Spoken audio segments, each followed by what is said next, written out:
acompanha aqui pela Rede Alesp.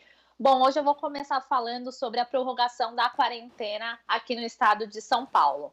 Na sexta-feira, durante a coletiva de imprensa, o governador João Dória anunciou que a quarentena segue nos 645 municípios paulistas até o dia 31 de maio. Essa medida foi tomada diante do aumento do número de pessoas infectadas e também de óbitos provocados pela Covid-19 aqui no estado de São Paulo. Vocês citaram ao longo do jornal, né, esses números, e realmente acompanhando dia a dia as atualizações, a gente percebe que o ritmo de contágio no estado de São Paulo vem crescendo, vem aumentando, e por isso a quarentena vai seguir até o final do mês de maio. Vale lembrar, né, que outro ponto bastante relevante para essa tomada de decisão são as taxas de isolamento social. Eu peguei aqui no site do governo de São Paulo o dado mais atualizado, que é do dia 9/5, né, do sábado, no qual a taxa de isolamento no estado de São Paulo era de 50% e na capital também. A taxa de isolamento social acaba sendo determinante porque a gente sabe que o coronavírus ele pode ser facilmente transmitido de pessoa para pessoa. Então, por isso que o distanciamento social é importante para diminuir a circulação do vírus. O ideal é que a taxa de isolamento social fique em torno de 70%. E o mínimo seria de 55%, né, conforme o que é considerado pelo centro de contingência, mas o estado de São Paulo e a capital não têm atingido essa taxa. Então, isso também foi considerado nessa tomada de decisão para prorrogar a quarentena no estado de São Paulo. Então, essa decisão, como eu disse, foi tomada pelo governo do estado, né, também em parceria com o Centro de Contingência do Novo Coronavírus. E essa medida ela é para proteger a saúde pública e para evitar o colapso do sistema de saúde. A gente sabe que algumas pessoas infectadas pela Covid-19 acabam necessitando de internação e, nos casos mais graves, até mesmo de ventilação mecânica. Então, essa medida visa também proteger a saúde pública. A gente sabe, né, que os hospitais já estão cheios, a taxa de ocupação das UTIs também tem crescido. Então, Daniel e Kate, eu vou aproveitar esse espaço para pedir para que as pessoas continuem colaborando, continuem seguindo o isolamento social. A gente sabe que não é fácil, mas é necessário. Só assim a gente vai conseguir diminuir a circulação do vírus aqui no estado de São Paulo. Então, por favor, para você que pode, fique em casa. É muito importante que a gente siga as orientações do governo estadual e também das autoridades de saúde. Nós estamos vivendo um momento delicado que vai passar, mas acho importante deixar esse recado para que as pessoas colaborem, evitem aglomerações. Nós estamos em quarentena, não é um período de férias, então não é para dar festa, não é para reunir os amigos, não é o momento. Esse é o momento da gente pensar no coletivo, na saúde pública, porque as nossas ações também acabam, né, colaborando para tudo isso. Então, vamos evitar aglomeração, esse é o momento de ficar mais quietinho, da gente ficar separado. Acho importante deixar esse aviso aqui, né, Kate e Daniel. É isso aí, falou e disse. Gostei, importante mensagem transmitida pela jornalista Amanda Nascimento, que faz parte aqui da equipe do Jornal da Rede Alesp.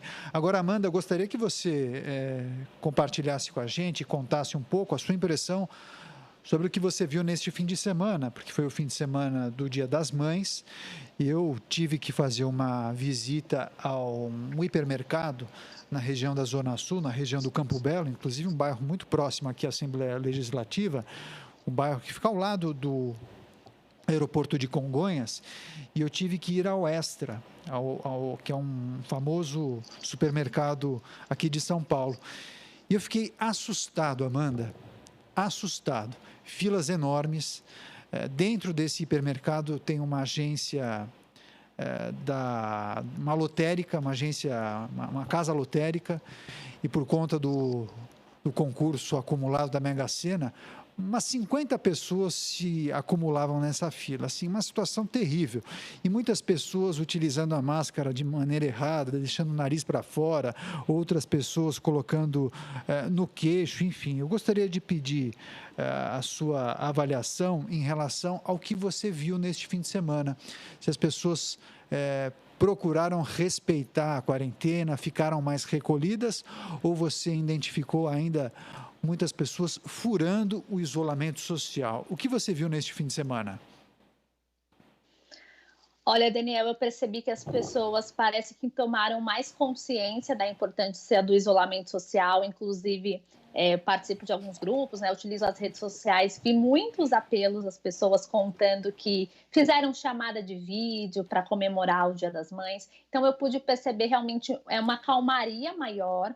Claro que, né, a gente acaba vendo um caso ou outro de uma pessoa que furou a quarentena, mas no geral foi algo bem positivo. Eu percebi que as pessoas estão pedindo nas redes sociais para que quem pode colabore. Então eu acho que as pessoas estão tomando consciência do quanto isolamento social é necessário. É claro que não é fácil, a gente quer estar perto de quem a gente ama, a gente quer encontrar os amigos, principalmente no Dia das Mães, né, uma data bastante simbólica, mas eu pude notar que as pessoas estão fazendo o que elas podem para colaborar, estão deixando mensagens para as outras, né?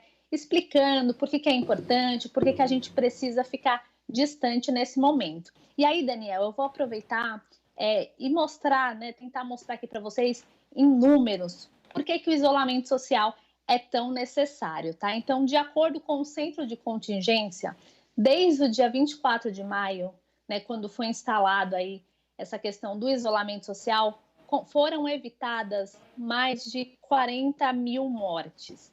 Então, esse número ele é bastante relevante, né? Muitas vidas foram poupadas e como você falou, né? Ainda tem algumas pessoas que vão se aglomerar nos mercados, nas casas lotéricas. Eu reforço aqui, essa não é a recomendação. Se você precisa sair por um caso de emergência, né, ou se você é um profissional que exerce um serviço essencial, como é o caso da gente na Rede Alesp, né, tome os cuidados, utilize a máscara da forma correta, sempre cobrindo completamente a boca e o nariz, porque assim, a gente sabe que não é fácil, as pessoas estavam talvez esperando essa notícia da flexibilização, né, do comércio, flexibilização da quarentena, mas para que isso aconteça, nós precisamos colaborar. Por quê? A flexibilização, ela leva em conta alguns dados. Então, vou exemplificar aqui, Daniel. Para que essa flexibilização ocorra, o número de casos de coronavírus tem que estar reduzido em 14 dias. Então, redução dos novos casos em 14 dias. E também a manutenção da ocupação dos leitos de UTI em 60%. Esses são alguns dos requisitos para que a flexibilização possa começar a ser feita. E como é que a gente pode colaborar? Ficando em casa, evitando aglomerações, porque aí a gente consegue manter esses números, né, que são alguns dos requisitos necessários para a flexibilização. Mas como você falou, Daniel, algumas pessoas ainda se aglomeram nos mercados, nas casas lotéricas, e a gente sempre lembra aqui na Rede Alesp que esse não é o indicado. A gente também sempre fala das pessoas utilizarem as redes sociais e aplicativos quando for possível para fazer as compras e quando não, ter consciência de que a gente está num momento bastante delicado, né, Daniel, Kate? Com certeza, Amanda. Por isso que essa informação que você traz para a gente, baseada em números, né? Baseada nessa lógica mesmo, é tão importante para que as pessoas compreendam, consigam, então, refletir sobre a importância dessas indicações, não só por parte do poder público, né? Mas os próprios profissionais de saúde aí indicando, a Organização Mundial da Saúde. E o Daniel te fez essa pergunta, né, sobre a sua percepção aí em relação ao comportamento da população, às aglomerações. Eu queria te perguntar sobre a questão da máscara, como que se realmente... Bom, a gente teve o decreto, né, na semana passada, então, que estende agora o uso da máscara para todos os locais públicos. A princípio, era somente aí nos transportes públicos, né? Ônibus, metrô, trem, nas estações. E agora, qualquer espaço público, inclusive dentro dos locais de serviços essenciais que estão abertos, mercados, farmácias, internamente as pessoas precisam usar, tanto os clientes quanto também os próprios atendentes ali. Inclusive, quem não utilizar vai sofrer uma penalidade que pode envolver multa, detenção e até interdição de determinados locais. Quer dizer, medidas drásticas estão sendo tomadas nesse momento. Qual que é a sua percepção? O pessoal realmente está cumprindo, está obedecendo, está usando a máscara? Olha, Kate, eu tenho observado que as pessoas estão bem preocupadas com essa questão da máscara. Na semana passada, quando eu estive na Assembleia, eu percebi em volta todo mundo de máscara, até mesmo dentro dos carros, né? Às vezes as pessoas estavam sozinhas, mas mesmo assim utilizando a proteção facial. Com o decreto, eu acho que isso mostrou ainda mais a necessidade de utilizar. No transporte público, eu já havia observado que as pessoas estavam realmente usando. E nas ruas, agora eu percebo também, a gente olha em volta, vê as pessoas com máscaras de pano, algumas até optaram por tecidos mais divertidos. E nos comércios eu também percebi. Essa semana eu precisei ir a uma farmácia e todos os funcionários estavam utilizando a proteção. A gente tinha sinalizações para que as pessoas ficassem distantes uma das outras. No momento que eu fui estava vazio, mas essas sinalizações já existem, né, em caso de um movimento maior, para que as pessoas saibam se posicionar para não ficar tão perto uma das outras. Mas sim, Kate, eu fico bem feliz em ver que as pessoas têm aderido ao uso da máscara, que é uma importante medida, né? E é bastante eficaz justamente na proteção. Você se protege, também você protege o outro, né? A máscara é por você e pelo próximo também. Sem dúvida alguma, né, Daniel? Com certeza. Inclusive, é importante. Eu tenho mais uma notícia para dar. Posso dar? Rapidinho, aproveitando a nossa audiência rotativa, como diria um antigo jornalista que hoje mora no céu, no pique, Amanda. Então, vamos lá, vou falar rapidinho sobre uma parceria entre a Unesp e o Instituto Adolfo Lutz, em Rio Claro, que vai ampliar a possibilidade de realização de testes para o diagnóstico da Covid-19. Professores, pesquisadores e alunos dos departamentos de Biodiversidade e Biologia Geral e Aplicada vão se juntar aos funcionários do Adolfo Lutz, ambos, né, em Rio Claro, para permitir que mais testes possam ser realizados. Então, isso vai duplicar a capacidade de realização de testes. A Unesp disponibilizou voluntários e também emprestou 2 equipamentos. Isso é bastante importante, diagnosticar, saber quem está com a Covid-19, também descartar os casos suspeitos. E por conta dessa parceria, vão poder ser realizados 90 testes por dia. O primeiro lote de testes saiu na quarta-feira. Então, uma parceria bem relevante também, permite diagnosticar, saber quem está com a Covid, descartar os casos suspeitos. Então, bem legal, né, essa junção do Instituto com a Universidade, Daniel e Kate.